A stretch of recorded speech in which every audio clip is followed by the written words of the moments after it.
Good morning students. हम पढ़ रहे हैं कक्षा 11 की पाठ्य पुस्तक आरोह है, जिसमें रजनी पट कथा पढ़ रहे हैं, जिसमें अब हम पढ़ेंगे आगे का दृश्य, जो कि है आपका पेज नंबर 95 पे। रजनी का फ्लैट, सवेरे का समय, कमरे में पति अखबार पढ़ रहा है। पहला पृष्ठ पलटते ही रजनी की तस्वीर दिखाई देती है। जल्दी जल्दी पढ़ता है, फिर एकदम चिल्लाता है, पति, अरे रजनी रजनी सुनो तो, बोर्ड ने तुम लोगों का प्रस्ताव ज्यों का त्यों स्वीकार कर लिया है। रजनी भीतर से दौड़ती हुई आती है, अखबार छीनकर जल्दी जल्दी पढ़ती है, चेहरे पर संतोष, प्रसन्नता और गर्व का भाव।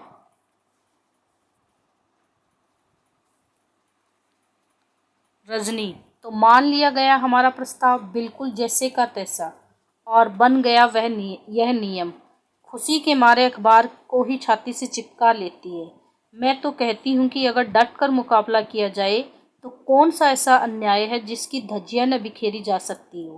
पति मुग्ध भाव से उसे देखते हुए, I am proud of you Rajni, really really I am very proud of you. Rajni इतराते हुए, हूँ। 2 महीने तक लगातार मेरी धज्जियाँ बिखेरने के बाद दोनों हंसते। लीलाबेन, कांति भाई और अमित का प्रवेश। लीलाबेन, उस दिन तुम्हारी जो रसमलाई रह गई है वह आज खाओ। कांति भाई, और सबके हिस्से की तुम ही खाओ। अमित दौड़कर अपने हाथ से उसे रसमलाई खिलाने जाता है, पर रजनी उसे अमित के मुंह में ही डाल देती है। सब हंसते हैं। हंसी के साथ ही धीरे धीरे दृश्य समाप्त हो जाता है। तो इस प्रकार से हम देखते हैं कि अगर हम किसी बुराई के खिलाफ डट करके खड़े हो जाएं, उसका सामना करें, तो उससे मुक्ति जरूर मिलती है, उसे निजात जरूर मिलती है, जिस प्रकार से रजनी को मिली। अब है आपके प्रश्नोत्तर पाठ के साथ। रजनी ने अमित के मुद्दे को गंभीरता से लिया, क्योंकि वह अमित से बहुत स्नेह करती थी। अमित उसकी मित्र लीला का बेटा था। वह अन्याय के विरुद्ध आवाज उठाने की सामर्थ्य रखती थी। तो इसका जो तीसरा आंसर है वो सही है। जब किसी का बच्चा कमजोर होता है तभी उसके माँ बाप ट्यूशन लगवाते हैं। अगर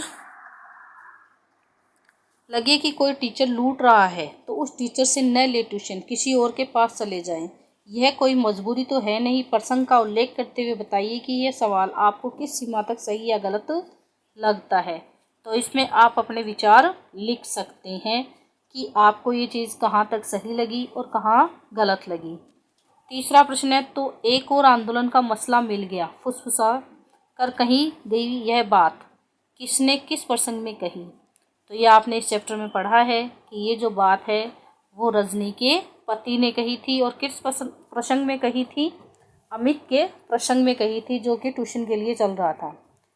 दूसरा है, इससे कहने वाले की किस मानसिकता का पता चलता है। तो इससे कहने वाले की किस मानसिकता का पता चलेगा कि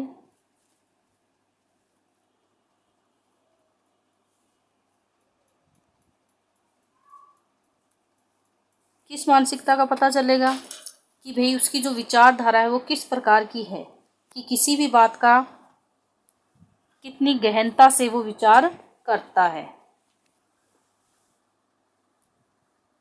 ये जो क्वेश्चंस है वो आपको करने हैं अपनी नोटबुक में।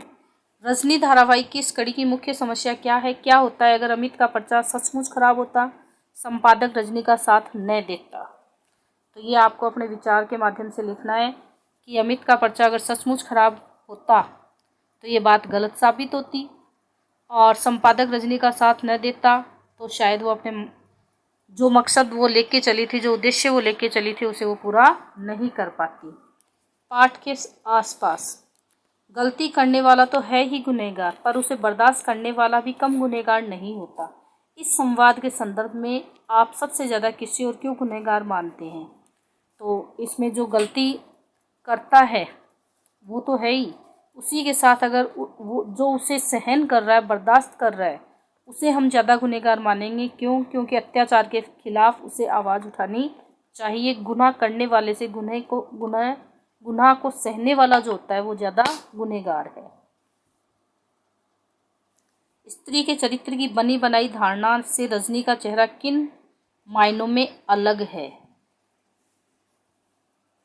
तो इसमें ये दिखाया गया है कि रजनी जो है एक समाज सेविका है जो कि गलत के खिलाफ आवाज़ उठाती है, उसे सहन नहीं करती है और अपने जिस कार्य को उसने लिया है उस कार्य में वो सारी मुसीबतों का सामना करते हुए आगे बढ़ती है।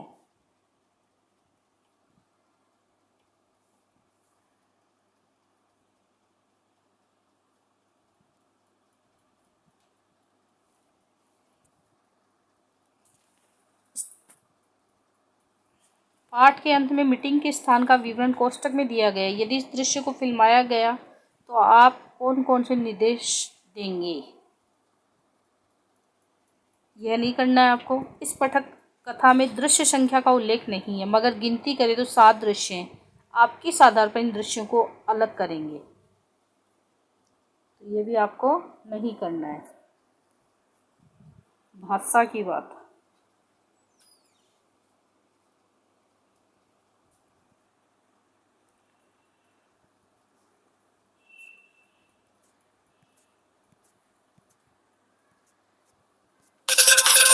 इस तरीके से आपके सभी प्रश्न जो हैं वो आपको करने हैं।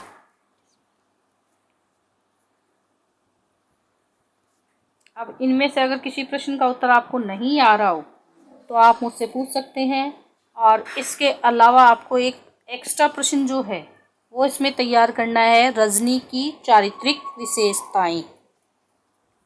नोट कर लें आप इस प्रश्न को। रजनी की चारित्रिक विशेषताएं जो हैं पॉइंट वाइज आपको बतानी है इस पटकथा के आधार पर। तब तक अब अगला जो चैप्टर है अगले वीडियो में पढ़ेंगे अपन। तब तक के लिए धन्यवाद।